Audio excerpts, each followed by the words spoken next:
बिस्मिल्लाहिर्रहमानिर्रहीम। अस्सलाम वालेकुम नाजरीन, आप देख रहे हैं programme hot talk with Hashmi.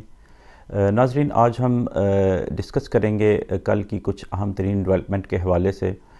जिसमें सरफ़हरिस्त तो हम ज़िक्र करेंगे अरशद शरीफ के कत्ल की इंक्वायरी के बारे में कि बिलाखिर सुप्रीम कोर्ट के हुक्म पर इस्लामाबाद पुलिस ने अरशद शरीफ के कत्ल का जो मुकदमा है 302 का वो दर्ज कर लिया है, वो FIR दर्ज कर ली गई है और उस FIR में 3 मुल्ज़मान को नामज़द किया गया है, जिसमें सरफ़हरिस्त खुर्रम अहमद और वक़ार अहमद दोनों भाई हैं, उन्हें शामिल किया गया है। ये वही नाज़रीन दोनों भाई हैं जिन्होंने जो कि कीनिया में अरशद शरीफ के मकतूल के होस्ट भी थे और दुबई में मुकीम एक और शख्स को भी नामज़द किया गया है जिनका नाम तारिक महमूद वसी बताया जा रहा है। तो नाज़रीन, इसके अलावा कुछ जो नामालूम मुल्ज़मान को भी इस मुकदमे में मुलव्वस पाया गया है और दौरान तफ्तीश इन पे मज़ीद हक़ाइक़ खुलेंगे और काफ़ी सारे नाम इस तफ्तीश के दौरान सामने आ सकते हैं। और ताज़ीरात पाकिस्तान की दफ़ा 3 के तहत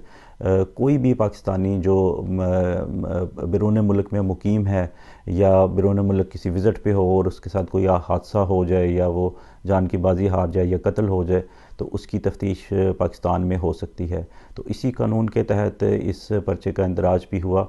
और आने वाले दिनों में काफ़ी मज़ीद इस तफ्तीश में नाम आ सकते हैं और जिसमें सरफ़हरिस्त हम ये भी देख रहे हैं कि जैसा कि पहले FIA ने कुछ तफ्तीश का आगाज़ किया और उन्होंने मुराद सईद जो PTI के रहनुमा हैं उन्हें भी शामिल तफ्तीश किया और उन्हें बुलाया भी कि वो लैपटॉप लेके आए हैं, जो इस लैपटॉप के बारे में उन्होंने कहा कि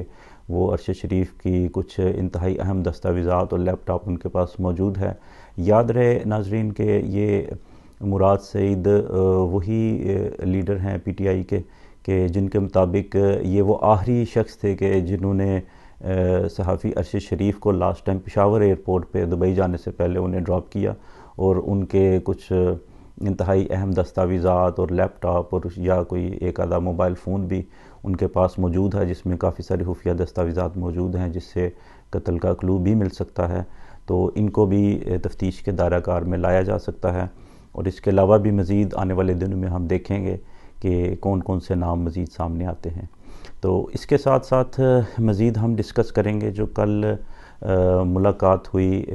चौधरी शुजात हुसैन साहब की। आजकल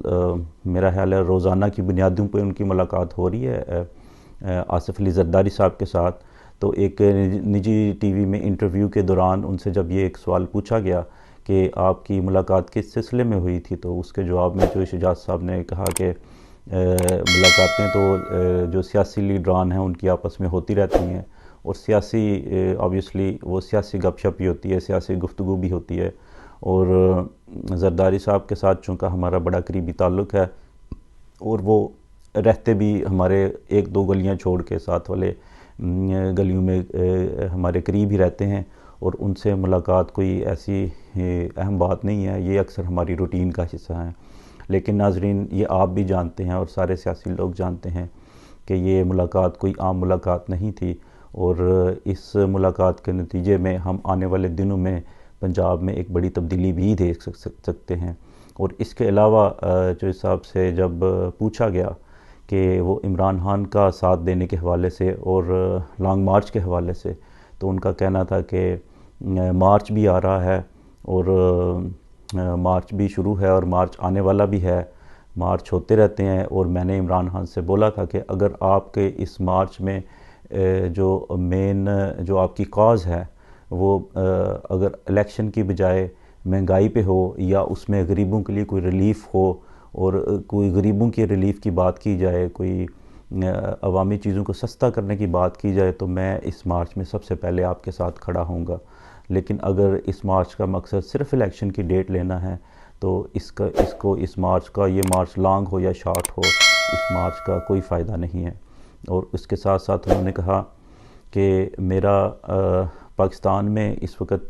जो सूरत हाल है उसमें इलेक्शन से ज़्यादा ये ज़रूरी है कि महंगाई को किस तरह कंट्रोल किया जाए, महंगाई को किस तरह नीचे लेके आया जाए और आवाम को और गरीब आवाम को कैसे रिलीफ़ दिया जाए।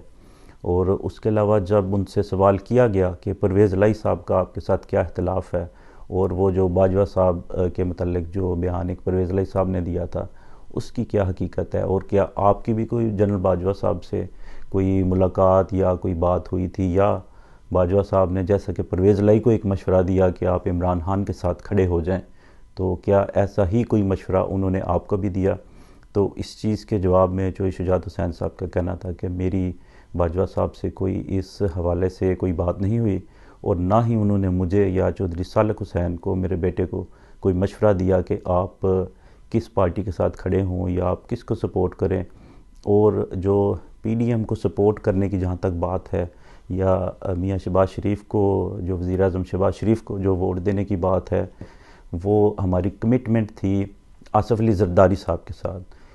کیونکہ ان کے ہمارے بل میں بڑے اچھے تعلقات رہے ہیں، بڑے اچھے مراسم رہے ہیں، بمشمول پرویز الہی صاحب کے،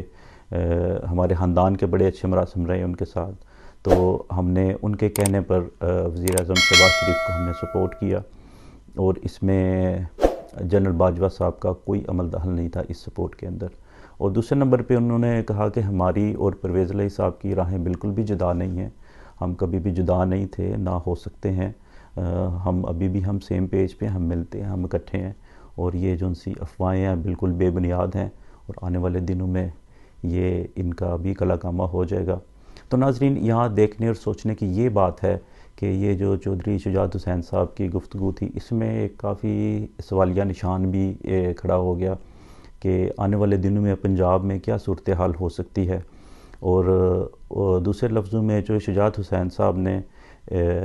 اپنے بیان میں پرویز الہی صاحب کے بیان کی تائید بھی کر دی کہ وہ جو کہہ رہے تھے سچ کہہ رہے تھے، کہ جنرل باجوہ صاحب سے انہی کی بات ہوئی، اور جنرل باجوہ صاحب کے کہنے پہ انہوں نے عمران خان کا ساتھ دیا، اور چوہدری صاحب کی بذات خود